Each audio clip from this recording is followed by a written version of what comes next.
വറഹ്മത്തുള്ളാഹി. അൽഹംദുലില്ലാഹ് ഹംദൻ കസീറൻ തയ്യിബൻ മുബാറകൻ ഫീഹി. പ്രിയമുള്ള വിദ്യാർത്ഥിനികളെ, നമ്മുടെ ഹൈസെക് അതിൻ്റെ ഏകദേശം സമാപനത്തിലേക്ക് നീങ്ങിക്കൊണ്ടിരിക്കുകയാണ്. ഞാനിവിടെ ഇരുന്നപ്പോൾ എൻ്റെ ശ്രദ്ധയിൽപ്പെട്ടൊരു കാര്യമാണ്, കുറച്ചില ആളുകൾ ഇങ്ങനെ എഴുന്നേറ്റ് പോകുന്നത് കണ്ടിട്ട്. നമ്മളിപ്പോൾ ഈ ഒരു ഹാളിൻ്റെ ഉള്ളിൽ രാവിലെ മുതൽ വൈകുന്നേരം വരെ ഇനി പരിപാടി കഴിയുന്നവരെ ഇരിക്കാൻ പൂർണ്ണമായി ഇഷ്ടമുണ്ടായിട്ടല്ല ഇവിടെ ആരും ഇരിക്കണത്. ഇതൊരു നല്ല കാര്യം എന്ന നിലക്ക് സഹിച്ച് ഇരിക്കണം. അപ്പൊ സ്വാഭാവികമായിട്ട് ഒന്നോ രണ്ടോ ആൾക്കാർ എഴുന്നേൽക്കുമ്പോൾ ബാക്കിയുള്ളവർക്കൊക്കെ അങ്ങനെ എഴുന്നേറ്റ് പോയ പ്രശ്നമല്ലേ തോന്നി കഴിഞ്ഞാൽ എല്ലാവർക്കും ഒന്ന് എഴുന്നേറ്റ് പുറത്തു പോകാൻ തോന്നും. അതുകൊണ്ട് പുറത്ത് കുറച്ച് ആൾക്കാരുണ്ട്. ആദ്യം എഴുന്നേറ്റ് പോയ ഒരാളാണ് ആ പോകുന്നതിന്റെ ശരിയായ ഉത്തരവാദി. നമ്മൾ ഇത്രയും ഭംഗിയായി ഒരു ഹാള് ബുക്ക് ചെയ്ത് നമുക്ക് ഭക്ഷണം അറേഞ്ച് ചെയ്ത് നമ്മുടെ ഈ ജ്യേഷ്ഠന്മാരൊക്കെ ഇവിടെ ഇങ്ങനെ കാവൽ നിന്ന് വളരെയധികം നിങ്ങൾക്ക് വേണ്ടി പരിശ്രമിക്കുമ്പോൾ നമ്മൾ കുറച്ച് ബുദ്ധിമുട്ടിയാലും ഇവിടെ ഇരിക്കണം. നിങ്ങളൊരു സംഭവം കേട്ടിട്ടുണ്ടായിരിക്കും, നിങ്ങൾ ചിലപ്പോൾ മറന്നു പോയതായിരിക്കും. അതായത് സ്വർഗത്തെയും നരകത്തെയും സൃഷ്ടിച്ചതിന് ശേഷം അള്ളാഹു ജിബ്രീൽ എന്ന മലക്കിനെ വിളിച്ചിട്ട് ആ സ്വർഗവും നരകവും ഒന്ന് പോയി നോക്കാൻ വേണ്ടി പറഞ്ഞു. അങ്ങനെ പോയി നോക്കി സ്വർഗം ജിബ്രീൽ അലൈഹിസ്സലാം കണ്ടപ്പോൾ സ്വർഗം ഭയങ്കരമായ സൗകര്യങ്ങളും സന്തോഷങ്ങളും ഉള്ളൊരു ലോകമായി കണ്ടു. നരകം നോക്കിയപ്പോൾ അത് വളരെ പ്രയാസമുള്ള ഒരു ലോകമായി കണ്ടു. അപ്പൊ ജിബ്രീൽ തിരിച്ചു വന്ന് അള്ളാഹുവോട് പറഞ്ഞു, അള്ളാഹുവേ, നിന്റെ സ്വർഗം അത് ജീവിതത്തിൽ ഒരിക്കൽ കാണുന്ന ഒരാള് എന്തായാലും അതിൽ വരും, അതിൽ വന്നേ അവൻ അടങ്ങും. അപ്പൊ ഈ സ്വർഗം കണ്ട ജിബ്രീൽ പറഞ്ഞു, ഈ സ്വർഗം കണ്ട ഒരാൾ എന്തായാലും ഈ സ്വർഗത്തിൽ വരും. നരകം കണ്ടിട്ട് ജിബ്രീൽ അലൈഹി സ്വലാം പറഞ്ഞു, ഈ നരകം കണ്ട ഒരാള് അതിൽ വരാതിരിക്കാൻ എന്ത് ചെയ്യണോ അത് അയാൾ ചെയ്യുമെന്നാണ് പറഞ്ഞത്. അപ്പൊ അള്ളാഹു പറഞ്ഞു, ഒന്നും കൂടെ പോയി നോക്കാൻ വേണ്ടി പറഞ്ഞു. സ്വർഗം ഒന്നും കൂടെ പോയി കാണാൻ വേണ്ടി പറഞ്ഞു, നരകം ഒന്നും കൂടെ പോയി കാണാൻ വേണ്ടി പറഞ്ഞു. അപ്പൊ ചെന്ന് നോക്കുമ്പോൾ എന്താ അറിയോ, സ്വർഗത്തിന് ചുറ്റുമുള്ളത് ഇഷ്ടമില്ലാത്ത കാര്യങ്ങളാണ്. ഇഷ്ടമില്ലാത്ത കാര്യങ്ങൾ പ്രവർത്തിച്ച് വേണം സ്വർഗത്തിലേക്ക് കടക്കാൻ. ഞാനിത് പറയാൻ കാരണം, ഇഷ്ടമില്ലാത്ത കാര്യമാണ് എന്ത്? രാവിലെ മുതൽ വൈകുന്നേരം വരെ സ്കൂളിലാണെങ്കിൽ പോലും ഇടയ്ക്കൊരു ഇന്റർവെല്ലും അധ്യാപകന്മാരില്ലാത്ത അവർ പുറത്തു പോകാനൊക്കെ പറഞ്ഞു. ഇവിടെ രാവിലെ ഒരു 9:30 മണിക്ക് വന്നിട്ട് ഒരു 4 മണി വരെയൊക്കെ ഈ ഇരുത്തം ഇരിക്കണ ഇഷ്ടം ഉണ്ടായിട്ടില്ല. പക്ഷെ ഇഷ്ടമില്ലെങ്കിലും ഒരു നല്ല കാര്യത്തിന് വേണ്ടി ഇരിക്കുമ്പോൾ അത് സ്വർഗത്തിലേക്ക് നമ്മളെ അടുപ്പിക്കും. എന്നാൽ നരകത്തിന് ചുറ്റുഭാഗത്തുള്ള ഇഷ്ടമുള്ള കാര്യങ്ങൾ എന്താണോ ഇഷ്ടമുള്ളത് അത് പ്രവർത്തിച്ചാൽ അവൻ എന്ത് ചെയ്യും? നരകത്തിലേക്കാണ് പോവുക എന്നുള്ളതാണ്. അതുകൊണ്ട് നമ്മളിൽ നല്ലവരായ കുട്ടികൾ, നല്ല മനസ്സുള്ളവർ, ദീനിന്റെ കാര്യങ്ങളും സദസ്സിന്റെ മഹത്വമൊക്കെ മനസ്സിലാക്കിയ ആളുകൾ ചൂടെടുത്തിട്ടും വളരെയധികം ആഗ്രഹമുണ്ടായിട്ടും ശ്രദ്ധിച്ച് അടുത്തുള്ള ആളോട് സംസാരിക്കാതെ ശ്രദ്ധാപൂർവം ഇരിക്കുന്നത് കൊണ്ടാണ് നേരത്തെ ഇവിടെ സൂചിപ്പിച്ച പോലെ നമ്മുടെ പരിപാടി മുന്നോട്ട് പോകുന്നത്. ഇത് നിങ്ങൾക്കുള്ളൊരു അവസരമാണ്, ഇത് പ്രസംഗമല്ലല്ലോ, ഇത് നിങ്ങൾക്കുള്ളൊരു വേദിയാണ്. നിങ്ങൾക്ക് സംസാരിക്കാനും നിങ്ങൾക്ക് നിങ്ങളുടെ സംശയങ്ങൾ ചോദിക്കാനുമുള്ള ഒരു അവസരമാണ്. ഒരു മുഖവുര എന്ന നിലയ്ക്ക് 2 വാക്ക് മാത്രം പറയാന്നുള്ളതാണ് എൻ്റെ ഉത്തരവാദിത്വം. ഞാൻ ഈ അടുത്ത കാലത്ത് എൻ്റെ മനസ്സിൽ നിന്നും തിരുത്തിയ ഒരു ധാരണ അത് നിങ്ങളോട് പറയാനാണ് ഈ ഇൻട്രൊഡക്ഷനിൽ ഞാൻ ഉദ്ദേശിക്കുന്നത്. അതായത് പൊതുവെ എന്ന് വെച്ചാൽ ഈ നമ്മളെ എല്ലാ ആളുകളും വീട്ടിലാണെങ്കിലും സ്കൂളിലാണെങ്കിലും ഒക്കെ കുട്ടികൾ എന്ന നിലക്ക് നമ്മളെ ഒരു അത്ര ഒരു ബഹുമാനത്തോടെയും ആദരവോടുകൂടെ അല്ല ആളുകൾ കാണുക. അവൻ കുട്ടിയല്ലേ, അവൻ ചെറിയ പ്രായമല്ലേ എന്നാണ് പൊതുവെ നമ്മളെ കുറിച്ച് പറയാറുള്ളത്. അത് ഈ ഒരു അടുത്ത ദിവസം KSRTC ഞാൻ യാത്ര ചെയ്തപ്പോൾ വയനാടുള്ള ബസ്സാണ്. അപ്പൊ അതിൽ എനിക്കത് ശരിക്കും ഫീൽ ചെയ്തു. 3 ആളിരിക്കുന്ന സീറ്റിൽ 2 മുതിർന്ന ആളുകൾ ഇരിക്കുന്നു, മധ്യത്തിൽ 2 ചെറിയ കുട്ടികളാണ് ഇരിക്കുന്നത്. അപ്പൊ ഈ 2 കുട്ടികൾ അവിടെ ഇരിക്കുമ്പോ ബസ്സിൽ ഭയങ്കര തിരക്കാണ്, തിങ്കളാഴ്ച ദിവസമാണ്. അപ്പൊ വയനാട്ടിലേക്ക് ടിക്കറ്റ് എടുത്ത ഒരാൾ എന്ത് ചെയ്തു വെച്ചാൽ ഈ 2 കുട്ടികളെ അയാൾക്ക് എഴുന്നേൽപ്പിക്കണം, അയാൾക്ക് അവിടെ ഇരിക്കാൻ വേണ്ടിയിട്ട്. അപ്പൊ അയാൾ വന്നിട്ട് പറഞ്ഞു, ആരതാണ് ഈ കുട്ടികൾ? ഈ കുട്ടികളെ എടുത്തിട്ടൊന്ന് മടിയിൽ വെക്കൂ, ഇവിടെ ഒരാൾ ഇരുന്നോട്ടെ, അയാൾക്ക് ഇരിക്കാൻ വേണ്ടിയിട്ട്. അപ്പൊ അപ്പുറത്തിരിക്കുന്ന ആളുകൾ പറഞ്ഞു, ആ 2 കുട്ടികളും ടിക്കറ്റ് എടുത്തവരാണ്, അവർ 2 പേരല്ലേ ഒരു സീറ്റിൽ ഇരിക്കുന്നത്, 2 പേര് കൂടിയിട്ടാണ് ഒരു സീറ്റിൽ ഇരിക്കുന്നത്. പിന്നെ കുട്ടികളല്ലേ, അവർ എഴുന്നേറ്റാ ബുദ്ധിമുട്ടാവും, പിന്നെ അവര് മടിയിൽ വെക്കാനുള്ള ഒരു പ്രായമൊന്നും അല്ല എന്നാ രക്ഷിതാക്കന്മാർ പറഞ്ഞു. പക്ഷെ ഈ യാത്രക്കാരൻ വിടുന്നില്ല, അയാൾക്ക് ആ കുട്ടികളെ എഴുന്നേൽപ്പിക്കണം. അപ്പൊ കുട്ടി ആയതുകൊണ്ട് ഇരിക്കണ്ടെന്നാണ് അയാളെ സിദ്ധാന്തം. വലിയ ആളുകൾക്ക് ഇരിക്കാനുള്ളതാണ് സീറ്റ്. ഞാൻ പറഞ്ഞ വലിയ ആളുകൾ വരുമ്പോൾ കുട്ടികൾ എഴുന്നേറ്റ് കൊടുക്കണം. പക്ഷേ ഒരു കുട്ടി ആയതുകൊണ്ട് അവന് സീറ്റ് വേണ്ട, അവന് ഇരുന്നുകൂടാ, അവന് സ്വന്തമായി ഭക്ഷണം കഴിക്കാൻ പ്ലേറ്റ് വേണ്ട, അവനൊരു സദസ്സിൽ വരുമ്പോൾ കസേര വേണ്ട. ഇങ്ങനെയൊക്കെ ചിന്തിക്കുന്ന ആളുകളാണ് മുതിർന്ന ആളുകൾ പലപ്പോഴും. ഞാൻ പറഞ്ഞത് ഒരു കുട്ടി, ഞാൻ പറഞ്ഞ ശരിക്കും ബസ്സിൽ സീറ്റ് വേണ്ട കുട്ടികൾക്കാണ്. കാരണം വെച്ചാൽ മുതിർന്ന ഒരാൾക്ക് ഒരു സീറ്റ് കിട്ടിയാലും അവൻ ആ സീറ്റ് ആസ്വദിക്കൊന്നുമില്ല. അയാൾ എന്തെങ്കിലും പ്രശ്നങ്ങൾ ആലോചിച്ച് ഇങ്ങനെ അന്തം മുട്ടിയിരിക്കും. കുട്ടികളാകുമ്പോൾ എന്താണെങ്കിൽ അവർ ശരിക്കും ആ സീറ്റിൽ ഇരുന്ന് പുറത്തുക നോക്കി ആ സീറ്റ് ശരിക്കും ആസ്വദിച്ചിട്ടാണ് മുന്നോട്ട് പോകുന്നത്. പക്ഷെ കുട്ടികളെ കുറിച്ച് ഞങ്ങൾ കുട്ടികളാണെന്ന് വിചാരിക്കുന്നത് കൊണ്ടും രക്ഷിതാക്കന്മാർ ഇവർ കുട്ടികളല്ലേ എന്ന് ചിന്തിക്കുന്നത് കൊണ്ടും കുറേ അപകടങ്ങൾ ഉണ്ടായിട്ടുണ്ട്. കുറേ അപകടങ്ങൾ. ഇന്നത്തെ പ്രശ്നങ്ങളുടെ ഏറ്റവും വലിയൊരു അളവ് ഇതാണ് എന്നാണ് ഞാൻ മനസ്സിലാക്കുന്നത്. പക്ഷെ കുട്ടികൾ അവിടെ മനസ്സ് വെച്ച് നോക്കുകയാണെങ്കിൽ കുട്ടികൾ വളരെ ഉയർന്ന ആളുകളാണ്. എനിക്ക് എൻ്റെ ഒരു അനുഭവം അത് പറയുമ്പോൾ നിങ്ങൾക്കത് മനസ്സിലാവും. ഞാൻ ഈ നിലമ്പൂർ ഭാഗത്തൊരു സ്ഥലത്ത് ഒരു പ്രസംഗ പരിപാടിക്ക് വേണ്ടി പോയി. അപ്പൊ പ്രസംഗ പരിപാടിക്ക് വേണ്ടി പോയപ്പോൾ പ്രസംഗം കുറച്ച് വൈകി തുടങ്ങിയതുകൊണ്ട് പ്രസംഗം അവസാനിക്കാൻ 9:15 രാത്രി 9:15. ഈ 9:15 ഞാൻ പ്രസംഗം നിർത്തി കഴിഞ്ഞപ്പോൾ എനിക്ക് 9:30 മണിക്കുള്ള ട്രെയിനിന് തിരുവനന്തപുരത്തേക്ക് പോകണം അന്നത്തെ ദിവസം. അപ്പൊ ഞാൻ അത്ര പ്രസംഗം പെട്ടെന്ന് അവസാനിപ്പിച്ച് ആരോ ഒരാൾ എന്നെ മോട്ടോർ ബൈക്കിൽ പെട്ടെന്ന് റെയിൽവേ സ്റ്റേഷനിൽ എത്തി. അങ്ങനെ ഞാൻ ഓടി. അപ്പൊ തന്നെ ട്രെയിൻ വന്നു. ഞാൻ ട്രെയിനിൽ കയറി. എൻ്റെ ബർത്തിൽ ഞാനിങ്ങനെ എത്തി നിൽക്കുമ്പോൾ ആ ജനലിന്റെ അരികിൽ വന്നിട്ട് ഒരാൾ എന്നെ വിളിക്കുന്നു, ഹാരിസ് മൗലവി എന്ന് വിളിക്കുന്നു. അപ്പൊ ഞാൻ പുറത്തേക്ക് നോക്കുമ്പോൾ ഈ നാട്ടിൽ പാരാ എന്നെ പരിചയമുള്ള ഒരാള്, അതൊരു കുട്ടിയുടെ ശബ്ദമാണ്. അപ്പൊ ഏതായിരുന്നാലും ഞാൻ പുറത്തേക്ക് തിരിഞ്ഞു നോക്കിയപ്പോൾ ഒരു കുട്ടി, ആ കുട്ടി എന്താ സൈക്കിളിലാണ് ആ കുട്ടി വന്നിരിക്കുന്നത്. സൈക്കിളിൽ വന്ന് അവൻ എന്താണ്, അവന്റെ കയ്യിൽ ഒരു ബാഗ് ഉണ്ട്. ആ ബാഗിലുള്ളത് എന്താ വെച്ചാൽ അവന്റെ വീട്ടിലാണ് അന്ന് എനിക്ക് പരിപാടി കഴിഞ്ഞിട്ടുള്ള ഭക്ഷണം തയ്യാറാക്കിയിരിക്കുന്നത്. അപ്പൊ ഞാൻ പരിപാടി കഴിഞ്ഞ് നേരെ പോന്നപ്പോൾ അവൻ വീട്ടിൽ നിന്നും ഏറ്റെടുത്തിരിക്കുകയാണ് അവന്റെ ഉമ്മാരിൽ നിന്ന് തരും ആ ഭക്ഷണം വാങ്ങി എനിക്ക് എത്തിച്ചു തരും. നമുക്ക് പൊതിഞ്ഞ് അയാൾക്ക് കൊണ്ടുപോയി കൊടുക്കാം എന്ന് അവനും തീരുമാനിച്ചിരിക്കുകയാണ്. ഉമ്മ പറഞ്ഞൊന്നല്ല. അവൻ എന്ത് ചെയ്തു, സൈക്കിളും ഈ ഭക്ഷണത്തിന്റെ പൊതിയായിട്ട് വന്ന് ട്രെയിനിൽ വന്ന് അതിന്റെ സൈഡിൽ നിന്ന് ഞാൻ കേറി പോകുന്നത് നോക്കി എന്റെ ബർത്തിൽ വന്ന് ആ ഭക്ഷണം എനിക്ക് തന്നു. എനിക്ക് ഭക്ഷണം കൊടുന്നതിന്റെ മഹത്വം പറയാനല്ല, ആ കുട്ടിന്റെ ആ കുട്ടിനോട് എനിക്ക് മറക്കാൻ പറ്റില്ല. നിങ്ങളിപ്പോ ഈ 1000 ചില്ലാനം കുട്ടികളെ കാണുമ്പോഴും എന്റെ മനസ്സിൽ എന്റെ ജീവിതത്തിൽ കണ്ട കുട്ടികളിൽ ഞാൻ മറക്കാത്തൊരു കുട്ടിയാണ്. ഒരാഴ്ച കഴിഞ്ഞ് എന്നെ പരിപാടിക്ക് ക്ഷണിച്ച ആ വ്യക്തി ആകസ്മികമായി മരണപ്പെട്ടു. ഒരു അപകടത്തിൽ മരണപ്പെട്ടു. അപ്പൊ അദ്ദേഹം മരണപ്പെട്ടപ്പോൾ എന്റെ നല്ല ബന്ധമുള്ള ആളാവുന്നതുകൊണ്ട് ആ വിവരം കിട്ടി. ഞാൻ ആ മരിച്ചോടത്ത് പോയി. അങ്ങനെ പള്ളിയിൽ നിസ്കാരമൊക്കെ കഴിഞ്ഞ് ആ ജനാസ മറവ് ചെയ്യാൻ വേണ്ടി കബറിന്റെ അടുക്കലേക്ക് കൊടുന്നിരിക്കാൻ. അപ്പൊ ഇങ്ങനെ ആളുകൾ ഇങ്ങനെ കൂടി നിൽക്കുന്നതിന്റെ ഇടയിൽ ഞാനും ആ കബറിലേക്ക് ആ മയ്യത്തെ ഇറക്കി വെക്കുന്നൊക്കെ നോക്കി ഇങ്ങനെ നിൽക്കണം. അപ്പോഴും എന്നെ പിന്നിൽ നിന്ന് ആരോ എന്റെ കുപ്പായത്തിൽ പിടിച്ചു. അപ്പൊ ഞാൻ തിരിഞ്ഞു നോക്കി. അപ്പോൾ ഒരു കുട്ടി, ആ കുട്ടിന്റെ മുഖം എനിക്ക് നല്ല പരിചയമുള്ളൊരു കുട്ടി. ഏതാണ് ഇപ്പൊ ഈ കുട്ടി എന്ന് ഞാൻ ഇങ്ങനെ നോക്കിയപ്പോൾ എനിക്ക് ഓർമ്മ വന്നു, കഴിഞ്ഞ ആഴ്ച എനിക്ക് ഭക്ഷണവുമായി ആ സൈക്കിളിൽ വന്ന കുട്ടിയാണ്. അപ്പൊ അവൻ എന്നോട് എന്തോ പറയണമെന്ന്. അപ്പൊ ഞാനിങ്ങനെ ചെറിയ കുട്ടിയാണ്, എനിക്കൊന്നൊരു 5ാം ക്ലാസ്സിലോ 6ാം ക്ലാസ്സിലോ ഒക്കെ അവൻ പഠിക്കുന്നുണ്ടായിരിക്കും. അപ്പൊ ഞാനിങ്ങനെ കുനിഞ്ഞു നിന്നപ്പോൾ അവൻ എന്നോട് പറഞ്ഞു, ഈ മരിച്ച ആളെ 3 കുട്ടികളുണ്ട്, അവരും ഈ മയ്യത്തിന്റെ കൂടെ വന്നിട്ടുണ്ട്, അവരാണ് ആ നിൽക്കുന്നത്, അവർ ഭയങ്കര വിഷമത്തിലാണ് നിൽക്കുന്നത്. അപ്പൊ നിങ്ങൾ അവരെ എന്തെങ്കിലും പറഞ്ഞ് സമാധാനിപ്പിക്കണം. ആരായി പറഞ്ഞതറികള്? ഒരു മുതിർന്ന ഒരു 50 or 60 വയസ്സുള്ള ആളല്ല, ഒരു ചെറിയ കുട്ടി. ഞാൻ ഉടനെ എന്ത് ചെയ്തു വെച്ചാൽ ആ കുട്ടികളെ അടുത്ത് ചെന്നു. ഞാൻ കുറച്ച് സമയം ആ കുട്ടികളോട് സംസാരിപ്പിച്ചു, ഒന്നിങ്ങനെ തലോടി എന്നെ കൊണ്ട് കഴിയുന്ന പോലെ സന്ദർഭത്തിന് പറ്റുന്ന രൂപത്തിൽ ഞാൻ ആശ്വസിപ്പിച്ചു. ഞാൻ പറയാം, കാരണം ആ കുട്ടിയുടെ ഒരു മനസ്സ് നോക്കൂ നിങ്ങൾ. ഒന്ന്, വീട്ടിലൊരു അതിഥി വരുന്നു, അയാൾക്ക് ഭക്ഷണം ഉണ്ടാക്കുന്നു. അപ്പൊ എന്താ, അവനും അവന്റെ ഒരു വിഹിതം കഴിക്കുന്നല്ലാതെ അവൻ വേറെ എന്തെങ്കിലും കാര്യത്തിൽ ഇടപെടും. പക്ഷെ അവൻ എന്താ വെച്ചാൽ ആ ഭക്ഷണം ഉണ്ടാക്കിയത് എനിക്കാണ്, ആ ഭക്ഷണം ആർക്കുണ്ടാക്കിയോ അയാൾക്ക് ആ ഭക്ഷണം കൊടുക്കണം. അതിന് എന്തു വേണം അത് അവൻ ചെയ്യാൻ റെഡി. അതാണ് അവൻ. കുട്ടിയാണെങ്കിലും അവൻ കുട്ടിയാണെന്ന് മറന്നു ആ സമയത്ത്. ഞാനൊരു കുട്ടിയല്ലേ, സൈക്കിളായിട്ട് ഇങ്ങനെ പോവുക, ഇന്നിങ്ങനെ പറഞ്ഞയക്കുക, അതൊന്നും അവന്റെ മനസ്സിൽ വിഷയമല്ല. അത് കഴിഞ്ഞ് വന്ന് നോക്കൂ നിങ്ങൾ, ഒരു വലിയ ഒരു മനുഷ്യന്റെ മനസ്സ് പോലെ ആ മരിച്ച രക്ഷിതാവിന്റെ മക്കൾക്കുണ്ടാകുന്ന വിഷമം മനസ്സിലാക്കിയിട്ട് അവരെ ആശ്വസിപ്പിക്കുവാൻ വേണ്ടി എന്നോട് പറയുന്നു.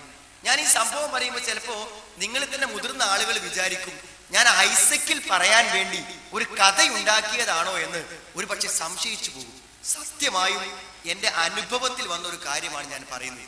കുട്ടികളെ, ഈ ഇരിക്കുന്ന നിങ്ങൾക്ക് എല്ലാവർക്കും അങ്ങനെ പറ്റും. ഏറ്റവും നല്ല നിങ്ങൾ പഠിക്കുന്ന സ്കൂളിൽ, വീട്ടിൽ, എവിടെയും ഒരു 60 or 50 വയസ്സുള്ള ഒരു പക്വതയുള്ള ഒരാളമായി നമുക്ക് നിൽക്കാൻ പറ്റും. പക്ഷെ എന്താ പറയുക, എല്ലാവരും നമ്മളെ കുട്ടികളായി കാണുകൊണ്ടും നമ്മളെ കുട്ടികളാണെന്ന് വിചാരിക്കുന്നത് കൊണ്ടും എന്തും നമുക്ക് ചെയ്യാനാണ്. കുട്ടിയല്ലേ, അത് സാരല്ല, കുട്ടിയല്ലേ. ഇപ്പൊ ഉമ്മാരൊക്കെ ഡ്രസ്സ് എടുക്കും, പെൺകുട്ടിയൊക്കെ ഡ്രസ്സ് എടുക്കുമ്പോൾ വളരെ മോശം ഡ്രസ്സ് എടുക്കും. അപ്പൊ എന്താ നിങ്ങൾ ഇങ്ങനത്തെ ഡ്രസ്സൊക്കെ എടുക്കും? ഇതൊന്നും ഒരു ഇസ്ലാമിക ഡ്രസ്സല്ലല്ലോ, കുട്ടിയല്ലേ. കുട്ടികൾക്ക് ഇപ്പൊ അങ്ങനത്തെ ഡ്രസ്സായാലും കുഴപ്പമില്ല. ഇത് സ്ഥിരമായി കേൾക്കുന്ന കാര്യങ്ങളാണ്. അപ്പൊ ആൺകുട്ടികളാണെങ്കിൽ എന്താ മറ്റേ പാൻസ് താഴത്തേക്ക് താഴ്ന്ന് കിടക്കുന്നത്, അങ്ങനെ എന്താ ഉയർത്തി, കുട്ടിയല്ലേ, അവനൊന്ന് വലുതാണ് സമയത്ത് ശരിയായിക്കോളും. ചെറിയ ആൺകുട്ടിയുടെ കഴുത്തിൽ നല്ല കട്ടിയുള്ള സ്വർണത്തിന്റെ ചെയിന്, ആ എന്താ നിങ്ങൾ ആൺകുട്ടികൾക്ക്, ആണുങ്ങൾക്ക് സ്വർണം പറ്റില്ലല്ലോ ഇസ്ലാമിൽ, എന്താ സ്വർണ്ണം കൊടുത്തത്, അത് കുട്ടിയല്ലേ എന്നിങ്ങനെ. അപ്പൊ കുട്ടികൾക്കും തോന്നുക ഞാൻ കുട്ടിയല്ലേ. അപ്പൊ അവൻ സുബൈക്ക് ഇങ്ങനെ കടന്നുറങ്ങാൻ ഞായറാഴ്ച, എന്താ അവൻ കുട്ടിയല്ലേ, ഒന്ന് നിസ്കരിക്കാൻ പോകേണ്ട ആവശ്യമില്ല, കുട്ടിയല്ലേ. ഈ കുട്ടിയല്ലേ കുട്ടിയല്ലേ എന്ന ചിന്ത, അവന് സിനിമ കാണാം, എന്ത് പരിപാടി കാണാം. പക്ഷെ സത്യത്തിൽ എന്താ പറയുക, കുട്ടിയാണെന്ന് പറഞ്ഞ് കുട്ടിയാണെന്നുള്ള ഒരു ഇളവ് സ്വീകരിക്കുകയാണ് ചെയ്യുന്നത്. ഞാൻ കഴിഞ്ഞ ദിവസം ഞങ്ങളുടെ നാട്ടിലെ പള്ളിയിലേക്ക് ഇങ്ങനെ ചെല്ലുന്ന സമയത്ത് അവിടെ ഒരു കുട്ടി നിൽക്കുന്നു. ഒരു കുട്ടിയാണ്, എനിക്കുള്ള ഒരു 8ാം ക്ലാസ്സിലോ 9ാം ക്ലാസ്സിലോ പഠിക്കുന്ന പ്രായമുള്ളൂ. അവൻ എന്താ ചെയ്യുന്ന നിങ്ങള്, ആ പള്ളിന്റെ ചുമരിനോട് ചാരി നിന്നിട്ട് അവൻ സ്മോക്ക് ചെയ്യാൻ, സിഗരറ്റ് വലിക്കണം. സിഗരറ്റ് വലിക്കുക പരസ്യമായി. ഞാൻ പറഞ്ഞു, ഇപ്പോഴൊന്നും അങ്ങനെ ആരും സിഗരറ്റ് വലിക്കില്ല. ബസ് സ്റ്റാൻഡിൽ പോലും ആരും സിഗരറ്റ് വലിക്കില്ല.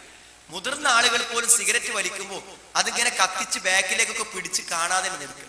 ഇവൻ പള്ളിന്റെ ചുമരിൽ ചാരി നിന്നിട്ട് കൃത്യമായി ഒരു 50 or 60 വയസ്സുള്ള ഒരു പക്വതയുള്ള ഒരാൾ വലിക്കുന്ന പോലെ. അപ്പൊ സിഗരറ്റ് വലിക്കാൻ കുട്ടിയല്ല. ഞാൻ പറഞ്ഞത് കുട്ടികൾ സിഗരറ്റ് വലിക്കും, എന്നാ കുട്ടിയാണല്ലോ ഞാൻ, അതുകൊണ്ട് എനിക്ക് സിഗരറ്റ് വലിക്കാൻ പറ്റില്ല വിചാരിച്ചിട്ട് സിഗരറ്റ്. എല്ലാ തിന്മയും, ഒരു മുതിർന്ന ആള് ചെയ്യുന്ന എല്ലാ തിന്മയും കുട്ടികൾ ചെയ്യും. ഞാൻ പറയാം, 8ാം ക്ലാസ്സിൽ പഠിക്കുന്ന പെൺകുട്ടികളെ വരെ, ആൺകുട്ടികളെ വരെ എന്താ നിങ്ങൾ ഈ അഫയർ സ്കൂളിൽ വെച്ചുകൊണ്ട് പ്രേമം ഉണ്ടാക്കിയിട്ട്, അല്ലെങ്കിൽ പോകുന്ന ഓട്ടോറിക്ഷക്കാരോടും അങ്ങാടിയിലെ ആൾക്കാരൊക്കെ പ്രേമം ഉണ്ടാക്കിയിട്ട് 8ാം ക്ലാസ്സിൽ പഠിക്കുന്ന പെൺകുട്ടികളെ വരെ രക്ഷിതാക്കന്മാർ ഞങ്ങളെത്ത് കൊണ്ടുവരും.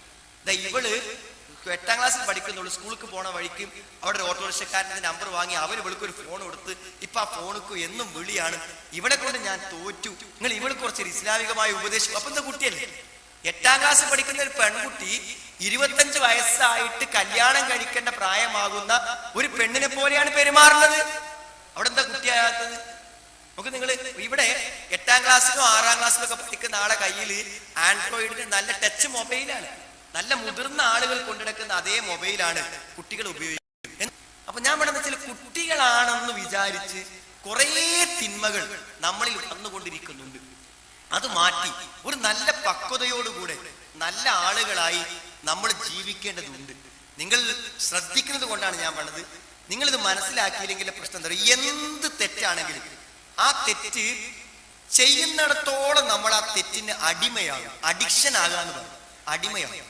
പിന്നെ അത് നിർത്താനും പറ്റില്ല, ഒഴിവാകാനും പറ്റില്ല. നമ്മളതിലൂടെ കുടുങ്ങിപ്പോകും. അങ്ങനത്തെ കുറെ തെറ്റുകളുണ്ട്. അത് നമ്മൾ സംഭവിക്കുന്നതിന് മുമ്പ് തിരുത്തണം. അപ്പൊ ഈ ഐസക്കിനൊക്കെ വന്ന് നമ്മൾ കാര്യങ്ങൾ സംസാരിച്ച്, അപ്പൊ എന്താ നമ്മുടെ ഈ കുട്ടികൾ എന്ന നിലയ്ക്ക് എല്ലാ തെറ്റുകളും ചെയ്തുകൊണ്ടിരിക്കുകയാണ്. ഈ തെറ്റുകൾക്ക് എന്താ അടുത്ത ഭാവിയിൽ ഒരു പരിണിതി ഉണ്ടാവും. അപ്പൊ പിന്നെ നമുക്ക് നിർത്താൻ പറ്റൂല. ഇപ്പൊ ആളുകളോട് നമ്മൾ പറയുമ്പോൾ പറയും മ്യൂസിക്കിൽ എന്താ തെറ്റ്, മ്യൂസിക് ഇപ്പൊ എന്താ തെറ്റ്, മ്യൂസിക് നമ്മളിങ്ങനെ കേൾക്കുന്നു. ഒരു വൃത്തികെട്ട ഒരു സ്ത്രീയുടെ ഫോട്ടോസ് മൂവി ആയിട്ടോ അല്ലാതൊക്കെ മൊബൈലിൽ കാണുന്നത് തെറ്റാണ്, സിനിമ കാണുന്നത് തെറ്റാണ്, സ്മോക്ക് ചെയ്യുന്നത് തെറ്റാണ്, കള്ളു കുടിക്കുന്നത് തെറ്റാണ്. മ്യൂസിക് കേട്ടാൽ എന്താ തെറ്റ്? അപ്പൊ അങ്ങനെ ആൾക്കാർ ചോദിക്കുമ്പോൾ ഞങ്ങൾ തിരിച്ചു ചോദിക്കുക എന്താ അറിയോ, ശരി നിങ്ങൾ മ്യൂസിക് ഒരു മാസത്തേക്ക് നിർത്തി വെക്കി, ഒരു മാസത്തേക്ക് മ്യൂസിക്കുള്ള പാട്ടൊന്നും കേൾക്കൂലെന്ന് നിങ്ങൾ ഒന്നാണ്ട് തീരുമാനിക്കുക. അവർ അത് പറ്റൂല. ഒരു മാസം പോയിട്ട് ഒരു ദിവസം പോലും പാട്ട് കേൾക്കുന്നവർക്ക് പാട്ട് കേൾക്കാക്കാൻ പറ്റൂല. അപ്പൊ അഡിക്ഷനാണ്, നമ്മളതിനെ അടിമയാവാണ്. മനസ്സിലായി? ഇപ്പൊ ഈ ആൺകുട്ടികളിലൊക്കെ ഉണ്ടാകും എവിടെയെങ്കിലൊക്കെ ഈ വൃത്തികെട്ട ഫോട്ടോസോ സിനിമന്റെ പോസ്റ്ററോ അല്ലെങ്കിൽ അന്യ സ്ത്രീകളെയൊക്കെ ഇങ്ങനെ നോക്കി നടക്കുന്ന ആൾക്കാരുണ്ടാവും. കുറച്ച് മുതിർന്ന വരുന്ന ക്ലാസ്സിലൊക്കെ ഒരു ഹൈസ്കൂൾ തലത്തിലും +1 ഒക്കെ എത്തിക്കഴിഞ്ഞാൽ അങ്ങനത്തെ ഇങ്ങനെ നോക്കി നടക്കണം, വൃത്തികെട്ട് ഇങ്ങനെ വായ നോക്കി നടക്കണം, ബസ് സ്റ്റാൻഡിലും ബസ് സ്റ്റോപ്പിലൊക്കെ. അങ്ങനത്തെ കുട്ടിയൊക്കെ അത് നിർത്താൻ പറ്റൂല. അവരെന്ത് ചെയ്യും, എത്ര ചിലപ്പോൾ ജുമാന്റെ കുത്തുബ കേൾക്കുമ്പോൾ ഇനി ഞാൻ ചെയ്യൂല വിചാരിക്കും, ക്ലാസ് കേൾക്കുമ്പോൾ ഞാൻ ചെയ്യൂല വിചാരിക്കും, എവിടെയെങ്കിലും മരിച്ച വീട്ടിൽ പോയിട്ട് ഒരു മരണം കാണുമ്പോൾ ഞാൻ ഇനി ചെയ്യൂല എന്ന് വിചാരിക്കും. പക്ഷെ പിന്നെയും ചെയ്തുകൊണ്ടിരിക്കും. കാരണം അവർക്ക് നിർത്താൻ പറ്റുന്നില്ല. അത് അവരങ്ങനെ തുടർന്നുകൊണ്ടിരിക്കും. എല്ലാ തെറ്റുകളും അങ്ങനെ ശീലിച്ചു കഴിഞ്ഞാൽ പിന്നെ മാറ്റാൻ പറ്റൂല. ഇപ്പൊ പുകവലിക്ക് നോക്കും നിങ്ങൾ, എനിക്കൊരേ അറിയാം. പുകവലിച്ച് അയാൾക്ക് എന്താ നിങ്ങൾ ലങ്സിന് ദ്വാരം വീഴും. ലങ്സിന് ഓട്ട വന്നു. അങ്ങനെ മിംസ് കൊണ്ടുപോയിട്ട് ആ ദ്വാരം അടച്ചു വന്നു കഴിഞ്ഞതിന് ശേഷം അയാളുടെ ഡോക്ടർ പറഞ്ഞു, ദയവ് ചെയ്ത് നിങ്ങൾ പുക വലിക്കരുത്. അയാൾ എന്ത് ചെയ്യുന്നു നിങ്ങള്? അപ്പൊ വൈഫൊക്കെ അയാളെ ഭാര്യയൊക്കെ നല്ല ശ്രദ്ധിക്കും അയാൾ പുക വലിക്കുന്നുണ്ടോ. പക്ഷെ അയാള് ബാത്റൂം പോയിട്ട് തിരിച്ചു വന്ന് വാതിൽ തുറക്കുമ്പോൾ നിറച്ച് പുകയായിരിക്കും. ഇത് ലങ്സിന് ഓട്ട വന്നിട്ട് പോലും അയാൾക്ക് പുകവലി നിർത്താൻ പറ്റില്ല. എന്താ അഡിക്ഷൻ എന്ന് പറഞ്ഞാൽ നമ്മളതിനെ അടിമയാവുകയാണ്. അങ്ങനെ അടിമയാവുകയാണ്. അത് ഏതൊരു തെറ്റും മനുഷ്യന് അടിമയാവും. അതിന് ആദ്യം ആ തെറ്റ് എപ്പോഴാണോ തെറ്റാണെന്ന് ബോധ്യപ്പെടുന്നത് അപ്പൊ നമ്മൾ നിർത്തുക എന്നുള്ളതാണ് അതിന്റെ പരിഹാരം. അപ്പൊ നിങ്ങൾക്ക് സംശയം ഉണ്ടാവും, ചില കാര്യങ്ങൾ തെറ്റാണോ തെറ്റല്ലേ സംശയം ഉണ്ടാവും. ചില തെറ്റുകൾ എങ്ങനെയാണ് അവസാനിപ്പിക്കുക എന്നുള്ളതിനെ കുറിച്ച് ചോദിക്കാണ്ടാവും. നിങ്ങൾ എഴുന്നേറ്റ് ചോദിക്കുന്നില്ല, നിങ്ങൾ എഴുതി കൊടുക്കാം. അതേപോലെ തന്നെ നിങ്ങൾക്ക് ചെറിയ പേപ്പറിൽ എഴുതി പാസ് ചെയ്യാം. അല്ലെങ്കിൽ നിങ്ങൾക്ക് നിങ്ങളുടെ സുഹൃത്തിന്റെ ചോദ്യമായി നിങ്ങൾക്ക് ചോദിക്കാം. ചോദിച്ചു കഴിഞ്ഞാൽ നമുക്കതൊന്ന് കൂട്ടായിട്ട് പരിഹാരം കാണാം. അപ്പോൾ ഇവരെ പല കുട്ടികളും രാവിലെ മുതൽ വൈകുന്നേരം ക്ലാസ് മരണത്തെക്കുറിച്ചും പരലോകത്തെക്കുറിച്ചും ഒക്കെയുള്ള ക്ലാസ്സുകൾ താജുദ്ദീൻ സലാഹിന്റെയും മുജാഹിദ് ഭാഷയിൽ ക്ലാസ് കേട്ടപ്പോൾ കുറെ കുട്ടികൾ, ഇതിലൊരു വലിയ ശതമാനം കുട്ടികൾ ഇനി എനിക്ക് എന്റെ നിസ്കാരമൊക്കെ വളരെ പെർഫെക്റ്റ് ആയിട്ട് സമയത്ത് ചെയ്യണം, തെറ്റായ കാര്യങ്ങളിൽ നിന്നൊക്കെ അകന്നു നിൽക്കണം എന്നൊക്കെ തീരുമാനിച്ച കുട്ടികളുണ്ട്. പക്ഷെ അവർക്കൊരു പേടിയുണ്ട്. എന്തായാലും ഞാൻ ഈ വീട്ടിൽ പോയി കഴിഞ്ഞാൽ എനിക്ക് ഇതൊക്കെ സാധിക്കൂ, ഞാൻ വിചാരിച്ച നടക്കൂ എന്നൊരു ഭയമുണ്ട്. അതിനൊക്കെ അവർക്ക് ഉത്തരം കിട്ടേണ്ടതുണ്ട്. അതൊക്കെ അവർ ചോദ്യമായി ചോദിക്കുമ്പോൾ നമ്മൾ അതിന്റെ ഉത്തരങ്ങൾ എന്ത് ചെയ്യും പറഞ്ഞു കൊടുക്കും. പലപ്പോഴും എന്താന്ന് വിചാരിച്ചാൽ നമ്മൾ ചെയ്യുന്ന എന്ത് തെറ്റും ശരിയാണെന്ന് നമുക്ക് തോന്നുക. നമുക്ക് അങ്ങനെ തോന്നുക, നമ്മൾ ചെയ്യുന്ന തെറ്റുകളൊക്കെ അതിൽ കുഴപ്പമൊന്നുമില്ല എന്ന് നമുക്ക് തോന്നുക. അങ്ങനെ തോന്നുന്നതുകൊണ്ട് തന്നെ നമ്മൾ ആ തെറ്റുകൾ അങ്ങനെ ചെയ്തു പോകും. അവസാനം എന്താ വെച്ചാൽ വലിയ ദുരന്തങ്ങളാണ് വരുന്നത്. പ്രത്യേകിച്ച് എന്താ വെച്ചാൽ ലൈംഗികമായ രംഗത്ത് പ്രായമാകുന്നതിന് മുമ്പ് അതൊക്കെ തെറ്റായ വഴികളിലൂടെ സാക്ഷാത്കരിക്കുന്ന ആളുകൾ, ഈ അന്യ പുരുഷന്മാരെ അന്യ സ്ത്രീകളൊക്കെ ചിത്രങ്ങളും ഫോട്ടോസും കാണുമ്പോൾ മനുഷ്യന്റെ വികാരങ്ങൾ ഇങ്ങനെ വർദ്ധിച്ചു വരും, ഉദ്ദീപിക്കും. അത് വരുമ്പോൾ എന്ത് ചെയ്യും, അത് നിർവഹിക്കാൻ എന്തെങ്കിലും വഴി കാണും. അപ്പൊ സുഹൃത്തുക്കളിൽ എന്തെങ്കിലും തെറ്റായ മാർഗങ്ങൾ അവർ പറഞ്ഞു കൊടുക്കും. അതൊക്കെ സ്വീകരിക്കുന്ന ആളുകൾ എന്താ അറിയുന്നത്, പിന്നെ അതിന്റെ അഡിക്റ്റ് ആയി കഴിഞ്ഞാൽ അവിടെ ലൈംഗികാവയവങ്ങളും ശരീരങ്ങൾക്കും ഒക്കെ പരിക്ക് പറ്റും, കേട് പറ്റും. അഥവാ വിവാഹമൊക്കെ കഴിഞ്ഞാൽ തന്നെ അവർക്കൊരു വിവാഹ ജീവിതം നയിക്കാൻ പറ്റാത്ത അവസ്ഥയിലേക്ക് വരെ സാഹചര്യങ്ങൾ എത്തിച്ചേരും. അതുകൊണ്ട് നിങ്ങളുടെ ചോദ്യങ്ങൾക്ക് ഉത്തരം കാണേണ്ട ഒരു സമയമാണ്. നിങ്ങൾ മനസ്സിലാക്കേണ്ടത് ഇതൊക്കെ ഇവിടുന്ന് പരിഹരിച്ചില്ലെങ്കിൽ ഇവിടെ കുറെ ഇടങ്ങേറുകൾ വരാനും അതിലുപരി നാളെ പരലോകത്തും വരാനും. ഇവിടുത്തെ ഇടങ്ങേറാണ് നിങ്ങൾ എന്ത് തെറ്റും നമ്മൾ ഇങ്ങനെ സ്വകാര്യമാക്കി കൊണ്ടിടന്ന് അവസാനം അത് പുറത്തേക്ക് വരും. ഇപ്പൊ ഒരു കുട്ടി പുക വലിക്കണ്ടെങ്കിൽ ഓൻ്റെ അമ്മ അത് അറിയും, എന്നെങ്കിലും ഒരിക്കൽ അറിയും. ശരി, ഒരാളിങ്ങനെ വെറുതെ വീടിന്റെ ഒക്കെ പിറകിൽ നിന്ന് എന്ത് ചെയ്യുന്നു, ചില ചെക്കന്മാരെയൊക്കെ പിടിച്ചിട്ട് നാട്ടിലൊക്കെ പാടെ പിടിച്ച് അടിക്കും. എനിക്കിന്ന് ഓർമ്മയുണ്ട്, ഞങ്ങളുടെ അയൽപക്കത്തുനിന്ന് ഒരു പയ്യനെ എല്ലാവരും കൂടെ കൂടി അടിച്ച് തല പൊട്ടിച്ചു. അപ്പൊ ഇവനെ തല പൊട്ടി, എന്തിനാണ് ഇവനെ എന്നും വീടിന്റെ പിന്നിൽ വന്ന് നിൽക്കുന്നത് അറിയില്ല.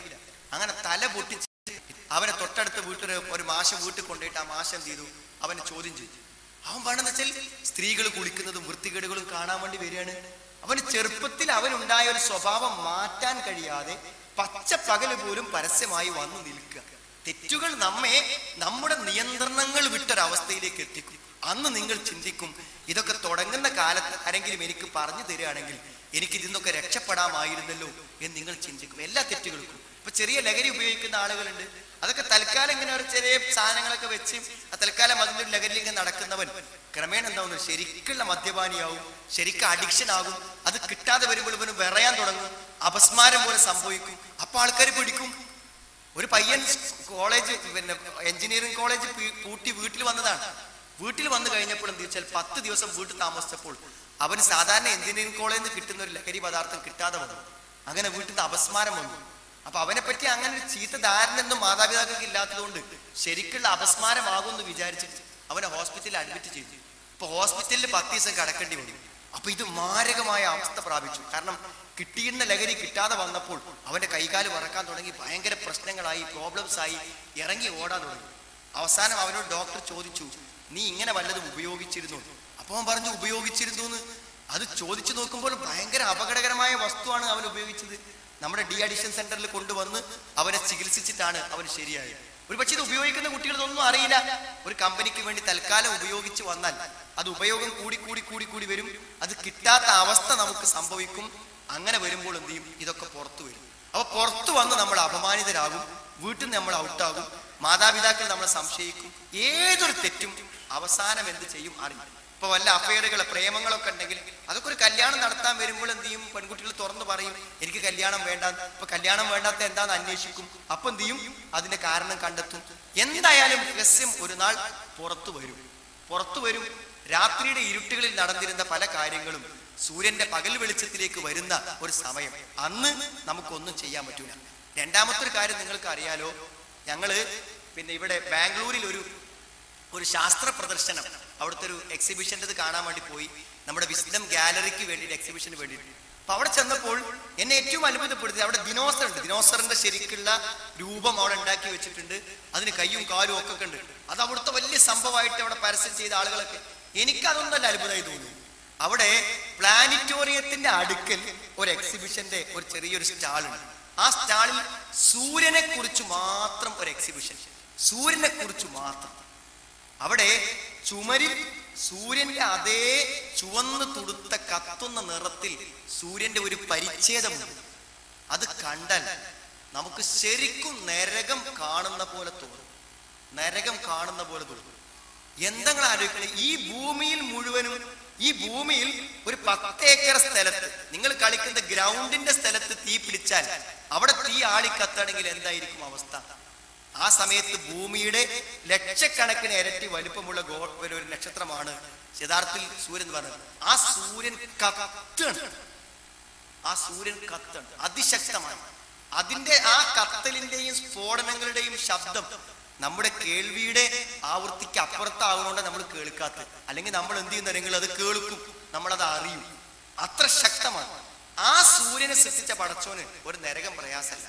സുഹൃത്തുക്കളെ, നമ്മുടെ ബന്ധുക്കളും കുടുംബങ്ങളും ഒക്കെ നിസ്കാരം, നോമ്പും ചിട്ടയൊക്കെ പാലിച്ച് സ്വർഗത്തിക്കാണ്ട് പോവുക. നമ്മളിങ്ങനെ വാപ്പാനിമാനിയും പറ്റിച്ചങ്ങാണ്ട് അഥവാ മരണപ്പെട്ട് നരകത്തിലേക്ക് പോയാൽ ആ ദുഃഖം എങ്ങനെ നമുക്ക് തീരും? നിങ്ങൾ ആലോചിച്ചിട്ടുണ്ട്? നമ്മളാണ് മിസ്സാകുക നമ്മളെ വീട്ടിലേക്ക്. ബാക്കിയുള്ള ആളുകളൊക്കെ എന്ത് ചെയ്യുമെന്ന് വിചാരിച്ചാൽ അവർ നല്ല സൂക്ഷ്മതയോടുകൂടെ സുബഹിക്ക് നീച്ച് നിസ്കരിക്കും, അവർ നല്ല സൂക്ഷ്മത പാലിക്കും, അള്ളാഹുവോട് ആത്മാർത്ഥമായി പ്രാർത്ഥിക്കും, നല്ല ദീനിയായി ജീവിക്കും. നമ്മളെവിടെയൊക്കെയോ കൂട്ടുകെട്ടിലൊക്കെ പെട്ടുകാട്ടി വേണ്ടാത്ത കാര്യങ്ങൾ ചെയ്ത് നമ്മളെങ്ങാനും ആ നരകത്തിൽ എത്തിപ്പെട്ടാൽ എന്താകും? അപ്പൊ ആ നരകത്തിൽ രക്ഷപ്പെടാനും തെറ്റുകൾക്ക് അടിമപ്പെട്ട് നമ്മൾ വഴിതെറ്റി പോകാതിരിക്കുവാനും ഭാവിയിൽ അപമാനിതരാകാതിരിക്കുവാനും നാളെ പരലോകത്ത് രക്ഷപ്പെടുവാനുമുള്ള വഴിയാണ് യഥാർത്ഥത്തിൽ നമ്മൾ വരുന്ന തെറ്റുകളെ തിരുത്തി നന്നാവാനുള്ള വഴികൾ ചോദിച്ചറിഞ്ഞ് നല്ലവരായി മുന്നോട്ട് പോകാനുള്ളതാണ് നമ്മുടെ മാർഗം. ഞാൻ ദീർഘിപ്പിക്കുന്നത്, ഞാൻ മുഖവുര പറഞ്ഞെന്ന് മാത്രം. നിങ്ങളെ എഴുതി കിട്ടിയ ചോദ്യങ്ങളുണ്ട്, നിങ്ങൾക്ക് ചോദിക്കാൻ ചോദ്യങ്ങളുണ്ട്. അതെല്ലാം നമുക്ക് സുന്ദരമായി ഇവിടെ കൈകാര്യം ചെയ്യാനും മറുപടി പറയാനും നമുക്ക് ശ്രമിക്കാം. ഇവിടെ എൻ്റെ സുഹൃത്തുക്കളായിട്ടുള്ള പല ആളുകളും ഓരോ ഏരിയയ്ക്ക് അനുസരിച്ചുള്ള എക്സ്പെർട്ടായിട്ടുള്ള ആളുകൾ തന്നെ നമുക്ക് ആൻസർ പറയാനുണ്ട്. നിങ്ങൾ ഈ ഒരു ഇൻട്രഡക്ഷൻ സമയത്ത് വളരെ ഒരു 99.4% കുട്ടികളും വളരെ സഹിച്ചും ശ്രദ്ധിച്ചുമാണ് ഇരുന്നിട്ടുള്ളത്. അവരോട് എൻ്റെ മനസ്സിന്റെ നന്ദിയും അഭിനന്ദനവും അറിയിക്കുകയാണ്, സന്തോഷവും അറിയിക്കുകയാണ്. അതോടൊപ്പം ബോധപൂർവമല്ല എങ്കിലും ഒരു സദസ്സിന്റെ മര്യാദ വേണ്ടത്ര അതിന്റെ ഗൗരവബോധമില്ലാതെ ചില ആളുകളൊക്കെ ഈ സംസാരത്തിനിടയിൽ ചില കമന്റുകളൊക്കെ അടുത്തിരിക്കുന്നതോട് പറഞ്ഞു പോയിട്ടുണ്ട്. അതൊക്കെ അവര് അത്ര ഒരു തെറ്റ് ചെയ്യണമെന്ന് വിചാരിച്ചിട്ടല്ല, അതിങ്ങനെ ഒരു സ്വാഭാവികമായി സംഭവിച്ചു പോകുന്ന കാര്യങ്ങളാണ്. കുട്ടികളാണ് എന്നുള്ള വിചാരത്താണ് അത് ഉണ്ടാവുന്നത്. നിങ്ങൾ ആരും കുട്ടികളല്ല, നിങ്ങളൊക്കെ മുതിർന്ന പക്വതയും പാകതയുമുള്ള നല്ല തന്റേടവും ആലോചന ഉള്ള ആളുകളാണ്. ആ നിലക്ക് തന്നെ നിങ്ങൾ ഭാവിയിൽ ജീവിക്കണം എന്ന് മാത്രം ഉത്ബോധിച്ചുകൊണ്ട് നിങ്ങളുടെ ചോദ്യങ്ങളെ സ്വാഗതം ചെയ്ത് എൻ്റെ വാക്കുകൾ അവസാനിപ്പിക്കുന്നു. നമ്മുടെ തിരുത്തലുകളിലൂടെ നല്ല ജീവിതത്തിലൂടെ ഇഹലോകത്തും പരലോകത്തും സമാധാന ജീവിതം നയിച്ച് നമ്മുടെ മാതാപിതാക്കളോടൊപ്പം മരണമില്ലാത്ത സ്വർഗത്തിൽ ഒന്നിച്ചു ചേരാൻ അള്ളാഹു നമുക്ക് എല്ലാവർക്കും അനുഗ്രഹം പ്രദാനം ചെയ്യുവാണ്. സഹോദരങ്ങളെ, ഇവിടെ നമുക്ക് ചോദിക്കാനുള്ള പ്രശ്നങ്ങളുണ്ട്. ചോദിക്കണമെന്ന് ആഗ്രഹിക്കുന്ന ആളുകൾക്ക് ഇവിടെ സൗകര്യമുണ്ട്, ചോദിക്കാവുന്നതാണ്. മൈക്ക് കൈമാറാം.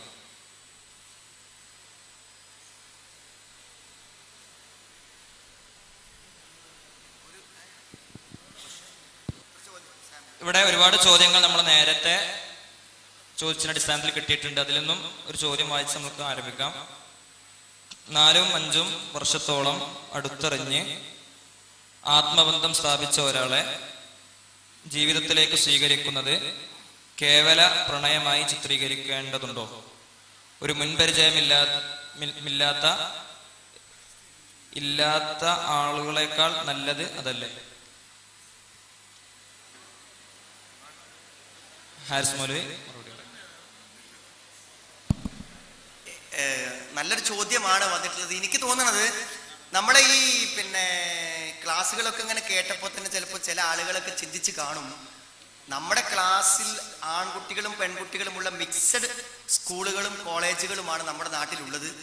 അതുകൊണ്ട് തന്നെ ക്ലാസ്സിലുള്ള മൊത്തം പെൺകുട്ടികളും ആൺകുട്ടികളെയും നമ്മൾ കാണുന്നതിന് വ്യത്യസ്തമായി. ഇപ്പൊ ഒരു ക്ലാസ്സിൽ 30 പെൺകുട്ടികൾ ഉണ്ടെങ്കിൽ ആ ക്ലാസ്സിലെ ഒരു ആൺകുട്ടി ആ 30 പെൺകുട്ടികൾ ഒരു പ്രത്യേക പെൺകുട്ടിയെ നോട്ട് ചെയ്ത് അവളെ എപ്പോഴും ശ്രദ്ധിച്ച് അവളോട് എപ്പോഴും സംസാരിച്ച് അവളുടെ വീട്ടിലേക്ക് ഫോൺ വിളിച്ച് അവളോട് എപ്പോഴും തമാശകൾ പറഞ്ഞ് ഒരു ബന്ധം ഉണ്ടാക്കാനുള്ള ശ്രമം, ബാക്കിയുള്ള കുട്ടികളോടില്ലാത്ത ഒരു ക്ലാസ്മേറ്റ് എന്നതിൽ അപ്പുറത്തേക്കുള്ള ഒരു ബന്ധം, അത് പെൺകുട്ടികൾ ആൺകുട്ടികളോടും ആൺകുട്ടികൾ പെൺകുട്ടികളോടും ഉണ്ടാകും. എനിക്ക് തോന്നുന്നത് എന്താ വെച്ചാൽ ഞാൻ കുറ്റപ്പെടുത്തല്ല, ഇപ്പൊ ആൺകുട്ടികളെക്കാളും ആ വിഷയത്തിൽ അഫയർ ഉണ്ടാക്കാനും പ്രേമം ഉണ്ടാക്കാനും ചിലപ്പോൾ ഒരു പരിധിവരെ താല്പര്യം പെൺകുട്ടികൾ കാണിക്കുന്നുണ്ടോ എന്നൊരു സംശയം. കാരണം കഴിഞ്ഞ ദിവസം ഒരു പുസ്തകം കൊണ്ടുവന്ന് എൻ്റെ കോളേജിലെ കുട്ടി, എൻ്റെ ക്ലാസ്സിലെ കുട്ടി, കോളേജിലെ കുട്ടി വന്നിട്ട് പറഞ്ഞു, സർ ഈ ഫോണിൽ വിളിക്കുക എന്ന് പറഞ്ഞു ഒരു പെൺകുട്ടി നമ്പർ എഴുതി വെച്ചിരിക്കുന്നു എൻ്റെ പുസ്തകത്തിന്റെ ചട്ടയിൽ നിന്ന്. അപ്പൊ ഞാൻ വെച്ചാൽ ആ പെൺകുട്ടി ഉള്ള ക്ലാസ്സിലേക്ക് ഞാൻ ചെന്നു.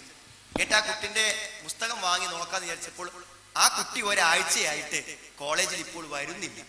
അപ്പൊ ഒരു കുട്ടി ഒരു മുതിർന്ന ആൺകുട്ടിന്റെ പുസ്തകത്തിൽ എഴുതി വെച്ചിരിക്കുകയാണ് ഈ നമ്പറിൽ എന്നെ ബന്ധപ്പെടുക എന്ന് എഴുതി വെക്കുമ്പോൾ എന്താണ് കാലത്തിന്റെ ഒരു മാറ്റം നിങ്ങൾ ആലോചിച്ച് നോക്കൂ. നിങ്ങൾ ഇങ്ങനെ വല്ല മനസ്സുമുള്ളവർ നമ്മുടെ ഐസക്കിൽ ഇരിക്കുന്നുണ്ടെങ്കിൽ അവർക്ക് മനസ്സിൽ തോന്നിയിട്ടുണ്ടാവും 2 കാര്യം. ഒന്ന്, എന്തിപ്പോ ഞാൻ ചെയ്യണതിൽ ഇപ്പൊ ഒരു തെറ്റുള്ളത്?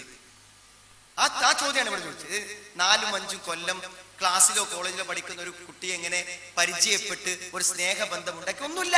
നമ്മൾ അവളെ ദേഹത്ത് തൊടുകയെ അല്ലെങ്കിൽ അവർ നമ്മൾ ഒറ്റയ്ക്ക് ടൂർ പോവുകയെ അങ്ങനെ ഒന്നും ചെയ്തിട്ടില്ല. സംസാരിക്കും, മെസ്സേജ് അയക്കും, നമുക്ക് സ്നേഹമുണ്ട്, നിനക്ക് എന്നെ ഇഷ്ടമാണ്, എനിക്ക് നിന്നെ ഇഷ്ടമാണ് എന്നൊക്കെ അങ്ങോട്ടും പറയും. അതിന്റെ അപ്പുറത്തൊക്കെ ഒന്നുമില്ല. അങ്ങനെ ഒരു ബന്ധം വളർന്നു വന്ന് വിവാഹത്തിന്റെ സമയമാകുമ്പോൾ അങ്ങോട്ട് വിവാഹം കഴിക്കുന്നതിൽ എന്താണ് ഒരു തെറ്റുള്ളത് എന്നാണ് ഇവിടെ ചോദിച്ച ചോദ്യം. അത് പൊതുവേ എന്ത് തെറ്റ് ചെയ്യുന്നവർക്കും ഞാൻ ചെയ്യുന്ന തെറ്റ് നല്ലതാന്ന് തോന്നുന്നു. അതേമാതിരി തന്നെയാണ് ഈ തോന്നുന്ന ആളുകൾക്കും. നേരെ മറിച്ച് ആ ആൺകുട്ടിയും പെൺകുട്ടിയും 4-5 കൊല്ലമായി ഞങ്ങളുടെ കോളേജിൽ ഇങ്ങനെ ഒപ്പം നടക്കുകയാണ്. അവർ ബസ് സ്റ്റാൻഡിലേക്ക് ഒന്നിച്ചു പോകും, ബസ് സ്റ്റാൻഡിൽ നിന്ന് ഒന്നിച്ചു വരും. അപ്പൊ അത് കാണുന്ന വേറൊരാൾക്ക്, പ്രേമം ഇല്ലാത്തൊരാൾക്ക് എന്താ തോന്നുന്നത്? എന്താ ഇവരെ കഥ, പരസ്യമായിട്ട് ഇവരിങ്ങനെ എന്നും പിന്നാലെ നടക്കുക. കാണാക്ക് തെറ്റായി തോന്നും, ചെയ്യണാക്ക് തെറ്റായി തോന്നൂല. അതാ പ്രശ്നം. എന്ത് തെറ്റ് ചെയ്യുന്ന ആളുകൾക്കും ആ തെറ്റ് ശരിയാന്ന് തോന്നും. ഞാനൊരു ദിവസം ഒരു B.Ed കോളേജിൽ പോയിട്ട് ഈ വിഷയം പറഞ്ഞു. അവിടെയൊക്കെ മുഴുവൻ മിക്കവാറും കുട്ടികളൊക്കെ പ്രേമത്തിലാണ്, ആൺകുട്ടികളും പെൺകുട്ടികളും. അപ്പൊ ഞാനത് ക്ലാസ് എടുത്തപ്പോൾ, യൂണിയൻ സംഘടിപ്പിച്ച ക്ലാസ് എടുത്തപ്പോൾ ആ യൂണിയനിൽ പെട്ട ഒരാൾ ഇറങ്ങി വന്നു എന്റെ കൂടെ. ഞാൻ ക്ലാസ് കഴിഞ്ഞ് പോകുമ്പോൾ എന്നിട്ട് അയാൾ എന്നോടൊരു ഡിബേറ്റാണ്. എന്താ